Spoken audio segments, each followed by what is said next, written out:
I'm Cameron Steele, and this is The Skinny. From the Fatheads Eyewear Studios in Speedway, Indiana, this is The Skinny, brought to you by Toyota, Rhino Classifieds, General Tire, and Dream Giveaway. This segment of The Skinny is brought to you by Toyota. Man, I am excited about today's show. One of my best friends in the motorsports industry is going to join us here today, a former colleague from television, but really excited about his career and get him on here and have him chat a bit about the ways that he has bobbed and weaved through the shark waters and still managed to succeed. Ken Stout here with The Skinny. Michael Young will join me here one more time. The track dude, thanks, bud. I appreciate it. It's the last show for me? Joining, I don't. You just said one more time. That's how do I know? That's kind of finite. Are you a little sketchy? It's a little sketch right now. It's always the way I felt, honestly, working with Ken. It was only one more show that I was going to have. Let's introduce our guest. So sitting on the other side of you, just heard the voice. His name is Cameron Steele, the president of the Desert Assassins. Not much he hasn't done, not much he hasn't won in. When it comes to motorcycles, he's been outstanding. Short course, off-road, a championship-winning driver there. He has won the Baja 1000. He is part of the Hall of Fame for the Off-Road Motorsports Hall of Fame. He's on the board, I believe, with the Hall of Fame. The driving suit back behind him is from the 2018 effort when he finally won at the Baja 1000, won the overall, and man, oh man, congratulations on that. I know what a struggle it was because so many years you would be in the top 5, you'd be second, you'd be this. I mean, in the hunt, and it would just kick you right square in the gonads, and you'd lay up a little bit short. But finally, 2018, it paid off. By the way, we want to mention his wife too, Heidi, multi-time champion as well. Mr. Cameron Steele, thanks for joining us, brother. Hey, thank you so much for having me. It's been a minute since we've been together, so at least we get some live web time together, but it's been a hell of a run. We've really enjoyed being a big part of the off-road community, big part of motorcycling, and just all the things that make dust so epic. And as you said, that driving seat behind me, unfortunately, my dad passed away before we finally got the Steele name at the very top of the overall results of the Baja 1000. But it wasn't from a lack of effort. Dad started his journey there in 71, and I started racing there in 85. And finally got that overall trophy in the trophy trucks in 2018. That's a heck of a journey. Hey, Cameron, as a racer, you said that fire suit has not been cleaned. It still has champagne and dirt. Is that because that's the way you wanted to keep it, or is that just because you never got it dry cleaned yet? Actually, it's just the way I wanted to keep it. I thought that, in 2017, we raced the Peninsula run, and I knew we were going to win the race. I had my family, my dad, my wife, and my daughter come down. I was going to retire at that moment after we won. But the caveat to that was we finished second overall. And I had about 45 seconds from when my wife gave me my daughter inside the car before I got to the podium, and I had to make that decision. So when we came back in 18, my dad's ashes rode with me. This was the suit I wore. It was very meaningful to get to that, the top of – anytime you can climb to the top of your sport, no matter what it is, it's just incredible. So I just wanted to keep the suit in its original style. It's actually pretty clean. It doesn't smell bad, but it does have the champagne and the dirt from the Baja 1000 that year. And it just we've been meaning to frame it and put it in a box, but it's been sitting at the top of the closet in our home office. So it was ironic. It was easy to get to. So I've got to ask you, man, you have seen the highs and lows. Some people refer to you as Mr. Baja. The McMillans, I think, refer to you as Mr. Baja. A lot of people will say you're the best ambassador for off-road racing, desert racing, with all of your involvement. You've seen the highest of highs. Of course, that fire suit behind you certainly represents that. You've also seen the lowest of lows. You've lost a couple of your best friends, your best buddies, down there in Baja as well. Talk to me about why that place is so special for you, and when did you first start going? Well, the bottom line, the Baja Peninsula is just a magical place, and it's not just the vistas or the views or the solitude you find there. It's the people that you do see. The people of Baja are multi-generational now, fans of the sport, and everywhere you go, you're well accepted.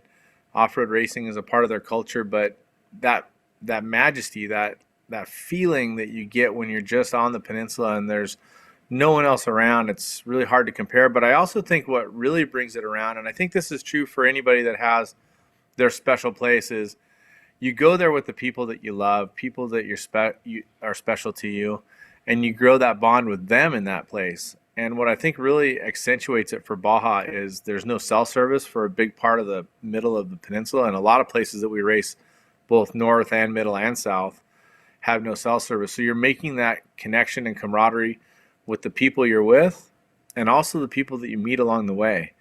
And that's the ranchers and the farmers and the people that live in the beach areas. And I think it just builds that feeling. When you get back here to the United States, and for the most part, I live here in San Clemente, it's a concrete jungle. There's beautiful beach and beautiful views, but there's a lot of cell phones and Wi-Fi and communication, and you don't have that time down with your friends. And I think that's what builds that mystique of the peninsula, is that it's really a one-on-one experience. You're talking to people that are there or with you because you're not stuck on your cell phone all day long. So I think that's what breeds it. I started my journey.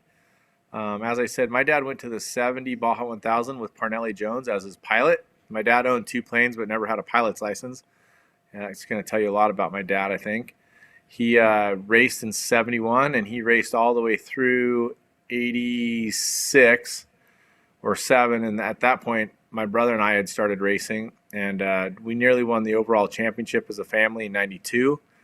Mom got cancer and got sick in 93, and we didn't race between 93 and I came back in 2000. So there was a little bit of time off there, but I've been doing it basically my whole life. I started going to Baja. My very first Baja trip was in 73. I was 4 years old, and went down with my mom and dad to start to experience the magic of Baja, and I've been sharing the same with my daughters already.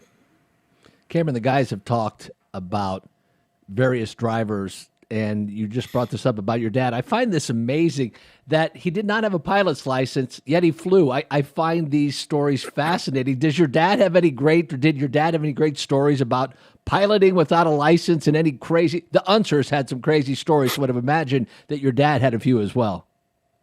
Yes, the craziest part of the stories are, for most people, they don't know this, but what is now the primary road, paved road down the Baja Peninsula, Highway 1, was predominantly the race course in many cases, from 67 through 73. In 74, they finished the road. But really, the main access was private airplanes.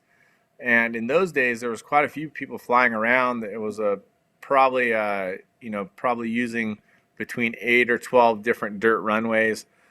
Fuel was probably sketchy to get as well. The funniest story, or the craziest story my dad told me, was he was at San Ynez, which is in Catavina, about a little over a third of the way down the peninsula, and they were landing on a dirt runway, and they saw a plane come in, and he hit his prop on the ground on the dirt runway as he was coming in, and they straightened it over a gas barrel with a hammer and got it so the plane would fly again, which isn't I'm even sure the there was no craziest part of the vibration story. at all. Yeah. So the craziest part of the story is the next morning, my dad had told everybody that, or the guys he was with, we got to go early because someone's going to take off from here and crash into these other planes, because there were so many planes sitting on this little dirt runway.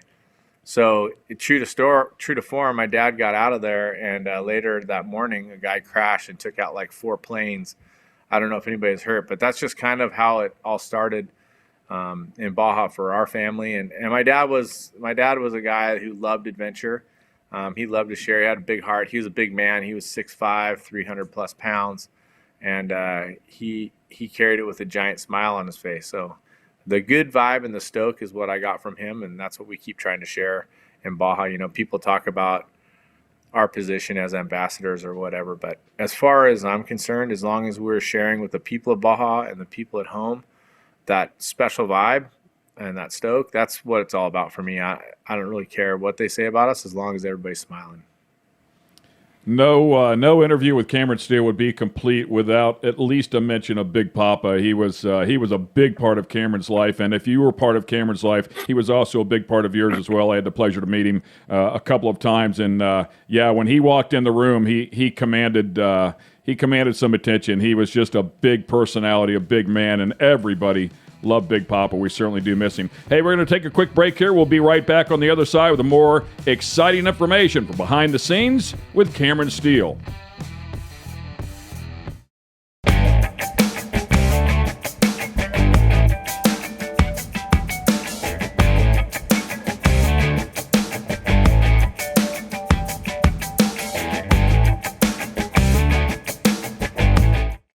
This segment of The Skinny is brought to you by Dream Giveaway.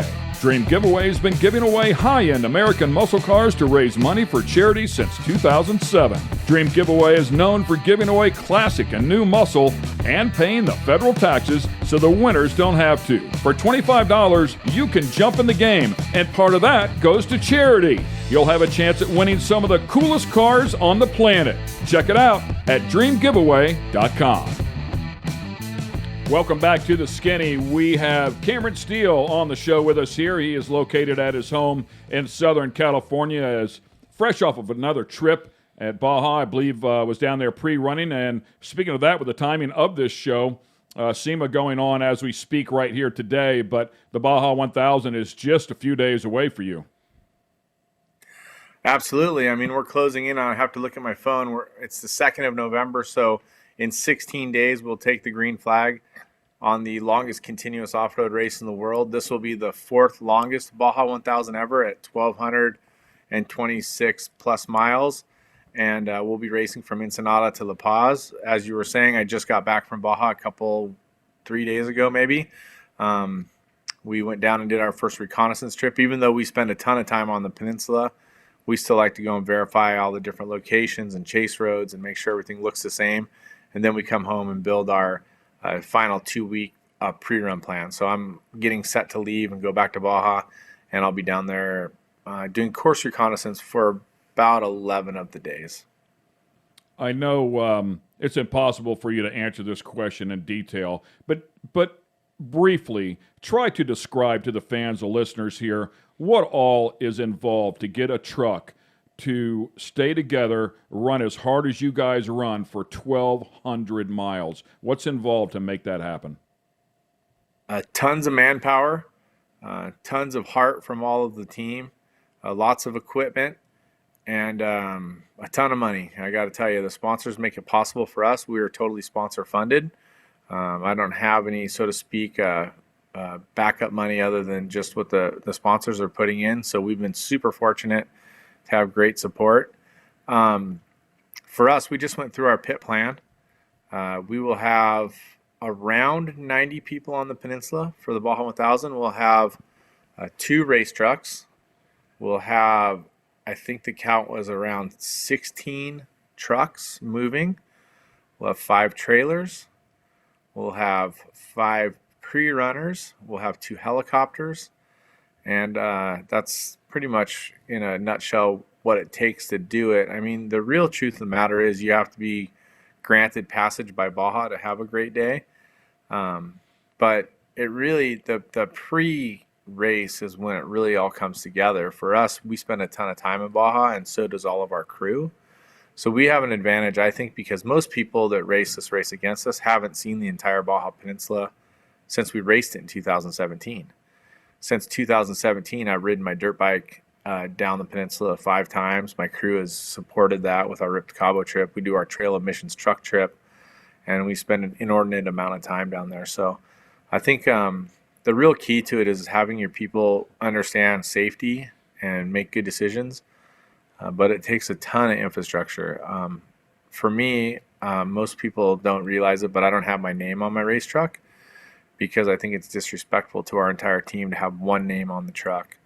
And so we just go as the Desert Assassins as a group, and that's the way we do it. So it takes a massive effort, Ken. You've seen firsthand what it takes to go racing, obviously, but to race over 1,200 miles and have that being an 800-mile span down a peninsula that has one 2-lane paved road all the way down. Is pretty incredible. And the people that it takes to do it, you rely on, we put our lives in each other's hands. So safety is the number one thing that we preach. Cameron, so much goes on in a race of that magnitude. What is the most difficult part as a racer? Obviously, you want to go quick, but you got to save your equipment. I don't think people realize how grueling this event actually is. I think it's really tough for people to understand because they think about a 1,200-mile race. And first of all, I mean, just imagine driving 1,200 miles in one day. Think about the last time you drove 1,200 miles in one day, which is probably since 1990, never for most people. And that's what our race truck has to do. And it has to do it 90% in the dirt. There are some paved, speed-controlled sections. And then you have to rely on pit crews and all the different things that go on. So I think for most people, they can't really understand it. If you go to the worst dirt road that you have and the best dirt road that you have near your house, it's a combination somewhere around that where we'll race some sections where we're going 135 miles an hour, but we'll also race some sections where we're virtually crawling through a sand wash or down the side of a mountain trying to make sure we don't slide off the edge. So the mental aspect of it's very tough because the truck is capable of going so fast and going so fast through the big bumps, but you hit the nail on the head. And I know it's very cliche, but if you don't get the dang thing to the finish line, you can't win the race. And so you have to be just slow enough to win. And that's kind of the magic potion. And what happens for most race car drivers is that they get in and they want to race. And yeah, we're racing, and the pace over the last 5 years has really increased in the trophy trucks, but you still have to get to the finish line. My prediction is there will be 4 trucks more or less running in the front group at mile 900, and we'll be racing down the last 300 or so miles as a group of 2 to 3. The attrition will be high. There's over 30 trucks entered in the unlimited truck class of trophy trucks for score. And I would say that there's a dozen of them that have great teams and great assets and great drivers, maybe more. But I think at the end of the day, Baja is going to park a few of them. The drivers will park a few of them. And we'll have 5 or less racing from Loreto to La Paz, trying to figure out who's going to win that race. So I've heard a number put on this race as the $1 million race, and when you take a look at the McMillans and the Menzies, and the list goes on and on and on, how close is that to being correct? And whenever I say that, I'm talking about all the time spent down there, all the pre-running that goes on. This is a race that takes place over the course of months and months and months, and then there's a final payday, if you will. I believe your number, Ken, might be low because at the end of the day, you have to go to the qualifying race, which is the Baja 400, which was the last race we raced in. We'll be starting 5th at this race. And the equipment itself, to buy a truck, you're in excess of $400,000. Some trucks right now going for $800,000. There are some trucks they're saying that are valued at $1 million themselves. So getting the equipment's one thing, but then think about those 16 support trucks that we have. So one support truck is F350. We have all Ford support. And buying that truck's an $80,000 truck. Then you have to outfit it with radios, racks, chase gear, tools, utility beds.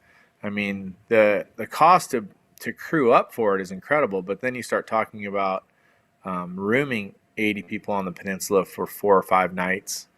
The fuel cost, the race fuel alone in Baja, you're looking at probably around $14 a gallon to buy your VP race fuel down there.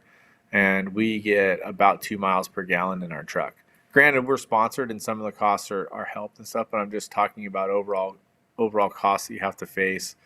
And so, basically to run the race, you're looking at, if you want to run in the front and have this big group, you're looking at a few $100,000 to do it properly in just the time on the peninsula. But that doesn't include your equipment or preparation or time spent. Like I said, I didn't say on this show yet, but in 2017 we finished 2nd, and the second that I decided not to retire, I've been planning this peninsula run again. And granted, we won in 18. We were 4th in 20. And so we've had some great runs since that time. But the peninsula run is the one you want. And we finished 3rd in 14, and second in 17, like I said. So we've been planning ever since that. Mike Kraft, our race engineer, myself and my racing partner Bobby Picoy have been working on this nonstop, along with Corey Fowler and Cody Stewart and our entire team. So these guys are all Baja wizards. That any team that had one of these guys would just be super stoked. But we have all of these assets, and we've been working on our plan all that time. So you can go back and think about the cost. You can also think about the time away from family, all the time spent in Mexico trying to get ready for this and live those dreams. And it's like any racer. They make sacrifices. They come up with the financial wherewithal to do it, but it's a massive undertaking. And unlike many forms of racing where you're happening at one track in one couple mile square area, we're on the entire Baja Peninsula trying to run logistics where, like I said, there's no cell phone service for about, I would say, at least 700 of the miles on course has no cell service. And so it makes it tricky for the chase trucks, and communications and satellite radios come into play, and all the different stuff that go along with it. But it's just more and more cost to try to get to the very front of the group. But for us, it's our lifestyle.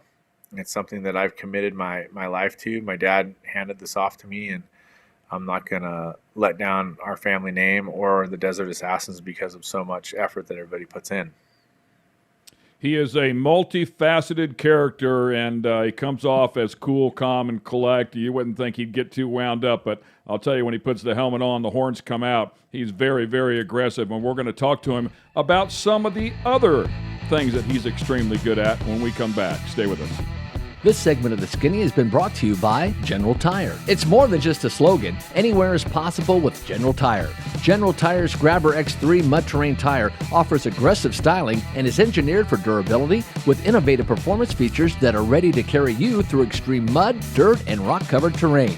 For extreme traction that's ready for anything and rugged styling to match, look no further than the Grabber X3. Make your anywhere possible by visiting GeneralTire.com today.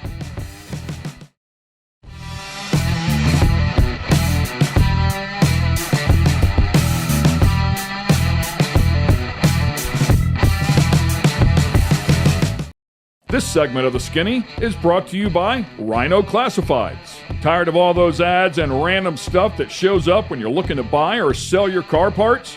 Rhino Classifieds was created just for you. Welcome to a streamlined buying and selling app created by racers for racers and race fans. Modified cars, classic cars, race cars, that special big block you need, the trailer to move your baby around the country in. We got you at rhino.co.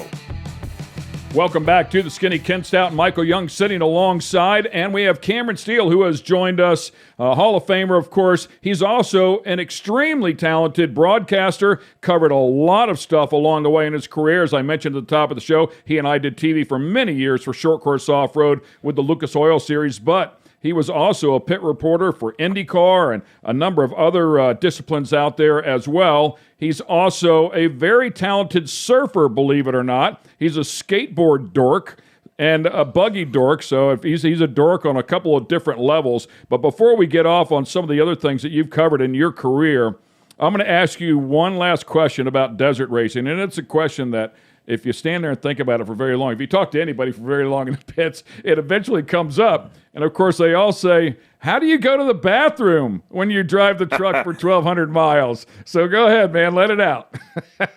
I'll be driving the truck for about 10 hours.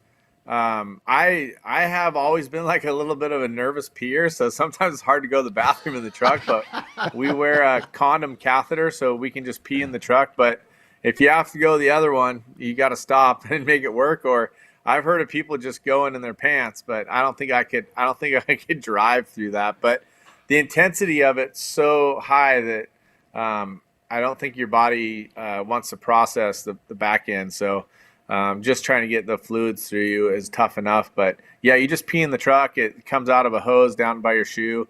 And for the ladies, my wife, she tried a couple different things, and she ended up just going with a diaper type setup underneath her race suit when she was going to be in the car for more than 5 hours.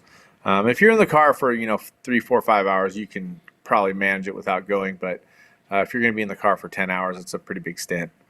I've never had to use it, but I will admit here for the first time in public that whenever I go up to spot for the 500, I put a diaper on because the last thing I want to do is have to freaking pee in the middle of the 500. I don't want to know this. No, you do. But listen, I don't want to know this. It's got the gramineals on it, so it's wow. Too much information. Hey, Cam. That's way too much. Hey, Cam, I heard the rite of passage down there is whenever if you're in the restroom and everybody's in the restroom, wherever it is, all the drivers are there, you really got to watch your feet because there's a good chance you walk out of the restroom with wet shoes. There's a couple rites of passage that go along with the external catheter. There's a number of times, a number of stories out there where drivers have peed at the start line, and it comes out through the pan or the bottom of the race truck, and like someone will be like, "Hey, it's leaking," and someone will say, "Hey, well, why don't you smell it and see what's leaking?" You know, and they'll like smell it. They can't smell anything. I've heard stories of people, licking it, like trying to figure out if it's like fluid or brake fluid or whatever. That's an Ozzy Osbourne story. That's happened more than once out there for sure. But yeah, if you're not careful where you're walking, your friends with their pee tubes on can water your shoes for you for sure. It's just not right. That's what I love about this sport right there, man. Yeah, not right in so many ways. So if you had there's to a pick ton something, of camaraderie. Oh, sorry. Oh yeah, I'm sure there's a lot of camaraderie. Hey, thanks for dosing my shoes with your pee. Thanks. You're my buddy in now. 05, we brought Buddy Rice down, and he drove with us after he won the Indy 500. And the biggest takeaway he had right away was that we were camping and pre-running with our competitors. He's like, "Man, you guys hang out together and help each other, and then you race against each other. That's pretty cool." But yeah, Buddy had a great time. We loved sharing it with him. Is there a lot of IndyCar drivers? I know there have been a couple that have attempted this now. Do you find the popularity has grown over the years? No, I think the popularity has waned because a couple things. I think a decade or more ago, I think it was a little bit easier to be competitive. And I think a pretty good race car driver could come in and probably find the funding and a ride pretty easily and be competitive top 5 driver. Now I think that the racing off-road has gotten quite a bit quicker. The equipment has gotten better, and I just don't see as many other category racers coming in. We've been really blessed to have great racers. One racer that I think really had a great talent and a lot of fun was Jimmy Vasser. He spent quite a bit of time racing in Baja. I know Sebastian Bourdais came and raced the Baja Challenge class, which is a smaller, lower level class. So there's been a number of heroes and stars along the way. Like I said, Buddy Rice came with us. Travis Gregg came with us once. But you don't see much in the unlimited classes now. We do have a factory Honda driver that drives in the unlimited mid-size pickup track class. And for some reason, I'm totally drawing a blank. Rossi? Of his name, but he Rossi, right? Did you just say that? Yeah. Rossi. Yeah, Alexander Rossi. Yeah, right. I think Alexander Rossi did get down there, on a Honda. He's done it before. He actually there's actually a pretty cool shot of him jumping over a car. A car was going backwards on the side of the race course, and he jumped over the car and broke its mirror off. But I think it was him anyway. But no one got hurt. And he didn't even know it was there because he had gone off the jump on a main road where there's tons of fans, and no one told him there was a car there. Well, that's the same guy that uses a third lane at the first restart of the 500. So, and somehow makes it work actually. So, he's not There's afraid a lot of for talented sure. drivers out there. Certainly are. 2-wheel drive or 4-wheel drive? For me, I think 2-wheel drive this year. We are 2-wheel drive, both of our trucks. We discussed purchasing a 4-wheel drive. The all-wheel drive is very popular right now. A 2-wheel drive won the Baja 500, and all-wheel drive won the 250 and the 400. So there's kind of middle of the road there. One thing that I think the weak link for the all-wheel drive is it's never been raced 1,200 miles. And the 2-wheel drive, I think, has a little bit more stability when it comes to being more sure-footed for the long haul. But the all-wheel drives are amazing. And in the first 5 vehicles off the line, there's 4 all-wheel drives and us in the 2-wheel drive, if I'm not mistaken. Is that right? I'm trying to think about that. There might be one other 2-wheel drive. But anyway, I think for this one, 2-wheel drive, it's a long way. There have been some changes in the course where I thought there was going to be bigger whoop sections in the bottom, but they didn't mark it that way. So I thought that would really be an advantage, after mile 1,000, having some big bumps for the two-wheel drive. But there's still a lot to ask of these cars. And like I said, it doesn't matter two or four-wheel drive. I don't think there will be more than 5 cars in the mix when we get to Loretto. And I'm talking about 5 cars within 30 minutes of each other. I'm not talking about on the same minute or anything like that.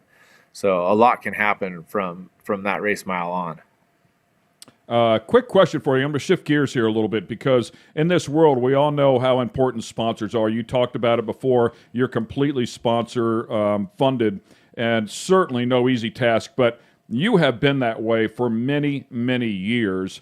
And I know you've been with Monster for many years. I actually heard, and I'd love to confirm with you, I actually heard a story, and this is a number of years ago, that you quite possibly was Monster Energy's first athlete. Is that true?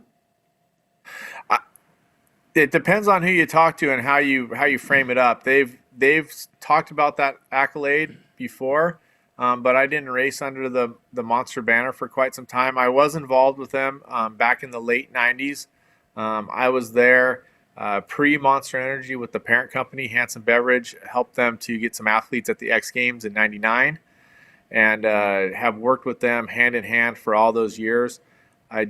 Before Monster, we raced under another brand that was a partner brand of theirs, but it's been a thrilling ride, and to have have them tip their hat to us as one of their originals has been really cool. And you touched on it, that we're totally sponsor funded. I'm in my 17th year of racing unlimited trucks, which if you go back to the starting lineup from that first race that we were at, only I believe 3 other teams are still racing, or 3 other drivers are still racing in the sport. And I still feel very competitive. We won the qualifying for Vegas Arena last year. We finished well at the last race at the Baja 400. So I feel like we have a great ability. We were 4th in last year's Baja 1000, so it hasn't left us yet, but I'm hoping to make it to 20 years as a professional trophy truck racer and see where it goes from there. I wanted to ask something kind of bizarre. It's completely off the race theme, but Carl, our engineer, said that your favorite movie was what? Tell us what it is. My favorite movie, somewhere between The Wizard of Oz and Shawshank Redemption. So Shawshank is one of the things when somewhere I'm between. There's a window. Yeah, boy, that does take it a long way. Shawshank's one you can never shut off once you see it on television. But Wizard of Oz strikes me because it's such an old movie, and you're not that old. What is it about Wizard of Oz that has ranked it number one in your life?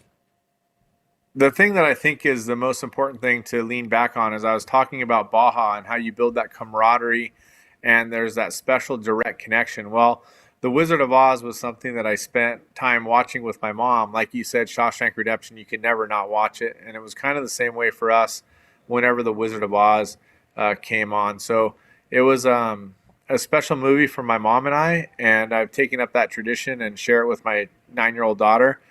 Starting about when she was 5, where we'll watch it every year and whenever we see it on TV. And we were just somewhere the other day, I can't remember where we were, and Over the Rainbow was playing, and I'm like, hey, Kay, do you hear that song? And it's just that special connection. So on top of that, I love the adventure story, and I love how it flashes into the dreamscape, and the dancing is super fun for me. If I could nail down any one dance in this world, it would be the Strawman's Scarecrow's dance on the Yellow Brick Road when Dorothy first meets him, because I think that's one of the most amazing pioneering moments in all of movie making.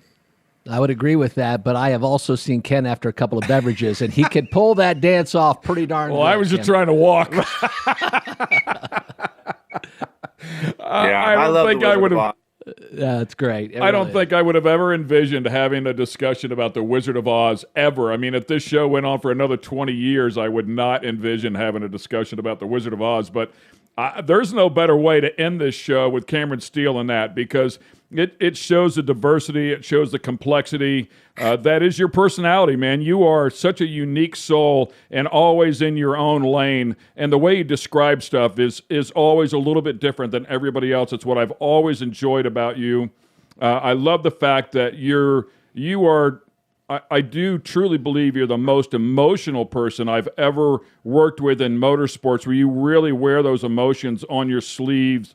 Man, I mean, you can tear up in a second, but I've seen you. You've also gotten away with more warnings than anybody I've ever heard of when you're out there on the racetrack. I don't know. I don't know how you did it, but he would always get a warning, but he never got the damn black flag. I got it. I just spent a week in Cancun with Greg Fouts, who used to be the competition director at Lucas Oil Series. And so he did eventually, he warned me a number of times about jumping the start, which I thought I was really good at. He did give me the black flag eventually. And he told me he was going to do it. And I said, well, go ahead and do it. Right. So I got it. I served my penalty, whatever, go to the back, restart. It's all good. We had so much fun racing the short course series. I miss it, but I think maybe part of those warnings is because we do try to carry ourselves as good people in the sport, give back, raise money, do things that maybe other people don't find the time to do. But it's a really special thing for me to be able to race. So I appreciate any kind of second chance I get from any official. It's great stuff, man. Hey, thank you for what you do. For the fans that are out there, we've only scratched the surface with this guy. Google him. Take a look at some of the trips. Very, very educational stuff. He's in production. He's produced some wonderful shows of those guys taking their trips down there as well. And if you want to learn a little bit of the magic of Cabo and down there on that peninsula, there's no better guy than this guy. Hey, brother, love you to death, man. Thank you very much for taking the time. Thank you guys for having me. Yeah, check out our YouTube. We have tons of our content over the last decade or so. And I'd love to share it with you, Ken. I'm looking forward to you coming on Trail Emissions next year in June. So make sure you mark that spot on your calendar and come hang out with us.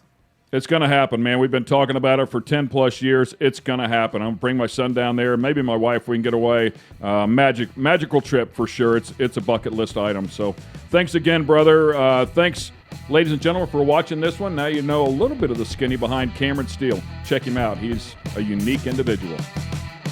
Thanks for being with us here on The Skinny. This episode has been brought to you by Toyota, Rhino Classifieds, Dream Giveaway, and General Tire. For the latest in sunglasses, optical frames, accessories, and apparel, be sure to check out fatheads.com. That's Fatheads with a Z.